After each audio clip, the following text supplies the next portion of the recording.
సుమన్ టీవీలో మీ personal and business promotions కోసం కింది నెంబర్కి కాంటాక్ట్ చేయండి. తెలుగు రాష్ట్రాల్లో వరద బాధితులకు రాజకీయ సినీ రంగ ప్రముఖులు అండగా నిలుస్తున్నారు. తమకు తోచినంత డొనేషన్ ప్రకటిస్తున్నారు. ఈ క్రమంలో టాలీవుడ్ ప్రముఖులు అండగా నిలిచిన సంగతి తెలిసిందే. పలువురు స్టార్లు భారీ విరాళాలను ప్రకటించి తమ పెద్ద మనసులను చాటుకున్నారు.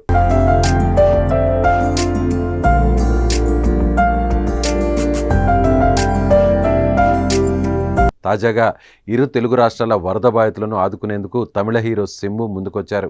2 తెలుగు రాష్ట్రాల ముఖ్యమంత్రి సహాయ నిధికి ఆయన 6 లక్షల చొప్పున విరాళం అందజేయనున్నట్లు ప్రకటించారు. ఈ విపత్కర పరిస్థితిలో కోలీవుడ్ నుంచి స్పందించిన తొలి హీరోగా శంభు నిలిచారు. తెలుగు సినీ ప్రేక్షకులకు శంభు సుపరిచితమే. ఆయన నటించిన ఎన్నో చిత్రాలు తెలుగు ప్రేక్షకులను అలరించాయి. ఇటీవల శంభు సినిమాలు టాలీవుడ్లో రాకపోయినా సరే తెలుగు ప్రజలపై తనకున్న అభిమానంతో విరాళం ఇవ్వడానికి ముందుకు రావడం హర్షణీయమని పలువురు ప్రశంసిస్తున్నారు. అయితే గతంలో విపత్తులు సంభవించినప్పుడు అరవ పరిశ్రమ అండగా ఉండేది. హుద్హు తుఫాన్ సంభవించినప్పుడు హీరో సూర్య, తమ్ముడు కార్తీ విడివిడిగా విరాళాలు ప్రకటించారు. శంభు అడుగుతో కోలీవుడ్ కూడా స్పందిస్తుందేమో చూడాలి మరి.